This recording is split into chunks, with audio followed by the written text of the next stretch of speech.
La déconstruction des immeubles Pierrefonds et Tresesson rentre dans la requalification globale du quartier à travers le programme NPNRU, qui est le nouveau programme national de renouvellement urbain. L'objectif des déconstructions des deux bâtiments est bien d'intégrer la transformation urbaine du quartier, en dédensifiant le quartier, d'intégrer aussi une approche de mixité sociale à l'échelle du projet, avec les différents produits aussi qui seront développés sur cette réserve foncière, et également de requalifier le patrimoine existant pour lui donner une nouvelle identité.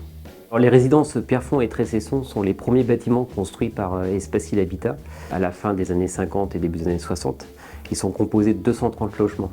Donc on est vraiment sur les premiers bâtiments historiques pour Espacil Habitat. Au vu des typologies existantes des logements, de leur organisation aussi, de leur desserte avec des ascenseurs par palier, par demi-niveau ou encore les différents problèmes phoniques et encore thermiques, ces deux résidences ont été ciblées en déconstruction. Le terrain sera revendu à Territoire, l'aménageur de Rennes Métropole, pour intégrer un nouveau projet à la fois avec du logement collectif, locatif, voire individuel et aussi des locaux d'activité. En parallèle de la déconstruction, nous avons procédé au relogement de l'ensemble des foyers. C'est donc 193 foyers qui ont été relogés à la fois sur du neuf et également sur du patrimoine existant sur l'ensemble de l'Ille-et-Vilaine et notamment en priorisant aussi Rennes Métropole. On a profité de la vacance globale du bâtiment pour nouer un partenariat avec les pompiers, notamment les pompiers de Paris, pour qu'ils s'exercent à l'évacuation et au sinistre incendie sur ce type de bâtiment. Le chantier a duré 12 mois. La construction des deux bâtiments a été réalisée de façon successive. Nous avons commencé par le bâtiment le Pierrefonds.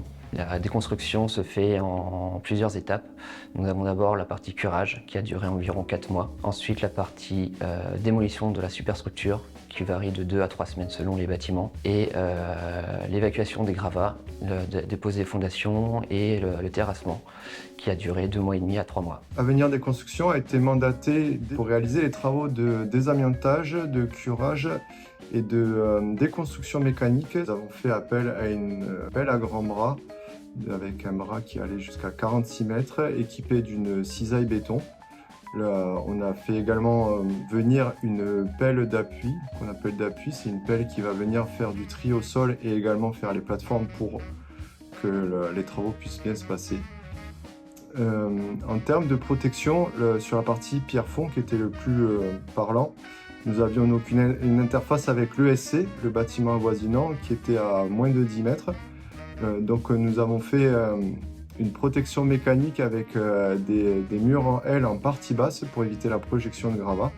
Et nous avons également mis un tapis de démolition qui est suspendu à une grue et qui nous permet d'éviter les projections de gravats.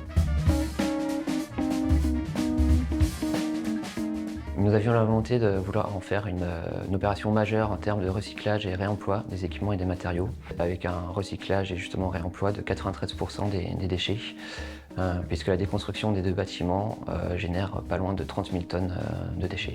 En termes d'exemple, nous avons recyclé donc 100% des inertes, c'est par exemple le béton, 70% des menuiseries extérieures, 90% des bibes de polystyrène et du bois brut. Nous avons travaillé aussi avec des associations pour le réemploi, telles que la SEA35 et Vers le Jardin. Ils ont chacun récupéré, réemployé 90% des portes de cave et 100% des stop-proof sur les parkings.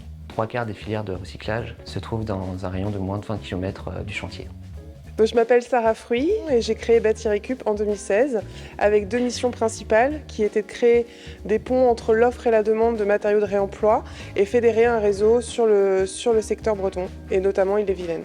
Bâti-Récup a accompagné dès la phase d'étude pour repérer les matériaux qui avaient présenté un potentiel de réemploi. Donc on a fait un diagnostic. Ensuite on a travaillé avec la maîtrise d'œuvre pour intégrer ces matériaux dans les marchés des entreprises de déconstruction, mais également dans les marchés de remise en œuvre sur des opérations de construction neuve. Donc ça c'est sur la phase d'étude. Notre accompagnement a été de l'ordre de 1 à 2 ans quasiment d'accompagnement. Et puis sur la phase plateforme, donc à la fin du chantier, quand les matériaux ont été déposés, on a accompagné Espacil Habitat pour acheminer les matériaux jusqu'ici, les stocker, les préparer, les reconditionner et les mettre à disposition des entreprises pour qu'ils puissent les mettre en œuvre dans les nouveaux chantiers. L'intérêt de l'opération Pierrefonds Tresseson, c'est pour le maître d'ouvrage, c'est d'avoir pu récupérer des matériaux dans son propre patrimoine et de le remettre dans son patrimoine en neuf. Donc il faut savoir que les matériaux qui ont été récupérés à Pierrefonds et Tresseson vont partir sur 3 opérations différentes. Une à Romilly et 2 à Rennes. C'est un premier projet qui permet en fait de voir qu'on peut organiser à l'échelle d'un territoire toute une logistique et un approvisionnement en matériaux qui soient durables, qui sont déjà là et en bon état